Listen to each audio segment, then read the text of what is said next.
બોટાદ જિલ્લાના ખેડૂતો ઉનાળુ પાક લઈ શકે તેના માટે Goma dam, Kaniyar dam, Bhimdad dam, Sukhbhadar dam અને બોટાદનું કૃષ્ણ સાગર તળાવ, તાજપર તળાવ, ઠાકણિયા તળાવ, પીપળિયા ગામ તળાવ, ગોરડકા તળાવ, ઉગામેડી તળાવ, આડતાળ તળાવ, લાખણકા તળાવ, તતાણા તળાવ, ટાટમ તળાવ અને હમાપર તળાવ જેવા બોટાદ જિલ્લા તમામ ચેકડેમ અને તળાવ ભરવા માટે મુખ્યમંત્રી અને પાણી પુરવઠા મંત્રીને કરેલી રજૂઆત સફળ.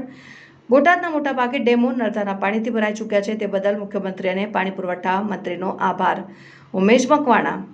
આમ આદમી પાર્ટીના બોટાદ ધારાસભ્ય ઉમેશ મકવાણાએ એક વિડીયોના માધ્યમથી મહત્વપૂર્ણ મુદ્દાઓ પર પોતાની વાત રજૂ કરતા જણાવ્યું હતું કે મારા મતાધિકાર બોટાદના મોટાભાગના ડેમો નર્મદાના પાણીથી ભરાઈ ચૂક્યા છે, જે બદલ ગુજરાતના મુખ્યમંત્રી અને પાણી પુરવઠા મંત્રીનો બોટાદનો ખેડૂતો વતી આભાર માનું છું અને બોટાદના ખેડૂતો ઉનાળુ પાક લઈ શકશે. બોટાદમાં ખૂબ જ મોટો ડેમ ગોમા ડેમ આવેલો છે, તે પણ છલકાઈ ગયો છે અને કેનાલ દ્વારા ખેડૂતો માટે પાણી છોડવામાં આવી રહ્યું છે. આ સિવાય અનેક ડેમો ભરાઈ ગયા છે અને કૃષ્ણ સાગર તળાવ જે બોટાદ માટે જીવાદોરી સમાન છે તે પણ ભરાઈ ગયું છે. સાથે સાથે કાનિયાર ડેમ પણ ભરાઈ ગયું છે. આવા અનેક ડેમો અને નાના મોટા તળાવ ભરી દેવામાં આવ્યા છે, તે બદલ મુખ્યમંત્રી અને પાણી પુરવઠા મંત્રીમંડળમાં આભાર માનું છું. સરકારના પગલાંને કારણે ખેડૂતોને આવકમાં વધારો થશે. આજે મારા મત વિસ્તાર બોટાદમાં મોટાભાગના ડેમો આજે નર્મદાના નીરથી ભરાઈ ચૂક્યા છે.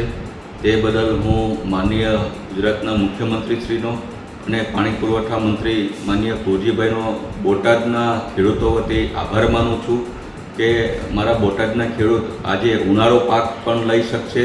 તમે જોયું હશે કે મારો ખૂબ જ મોટો ડેમ ગોમા ડેમ આવેલો છે. આજે ગોમા ડેમ પણ છલકાઈ ગયો છે અને ગોમા ડેમના કેનલ દ્વારા આજે ખેડૂતોને કેનલ દ્વારા અમે આજે ત્રીજું પાણી છોડવામાં આવી રહ્યું છે. સાથોસાથ ભીમડાદનો ડેમ પણ આખો આજે અત્યારે ભરાઈ ગયો છે અને તમે જોયું હશે કે કૃષ્ણ સાગર તળાવ જે બોટાદ શહેરનું જીવાદોરી સમાન છે એ પણ અમે ભરી દીધું છે અને સાથોસાથ કાનિયાર ડેમ જે છે એને પણ ભરી દેવામાં આવ્યો છે. આમ બોટાદ મારા મત વિસ્તારના જે કંઈ નાના મોટા ડેમો હતા, નાના મોટા તળાવો હતા, એ માં નર્મદાના પાણીથી બધા જ ભરી દેવામાં આવ્યા છે. તે બદલ હું મુખ્યમંત્રીશ્રીનો અને માનનીય મંત્રીશ્રીનો કુરજીભાઈનો આભાર માનું છું કે જેથી કરીને આજે અમારા બોટાદના જે ખેડૂતો છે એ ઉનાળો પાક લઈ શકશે અને એની આવકમાં વધારો કરી શકશે. તે માટે હું ફરી વખત મુખ્યમંત્રીનો આભાર માનું છું.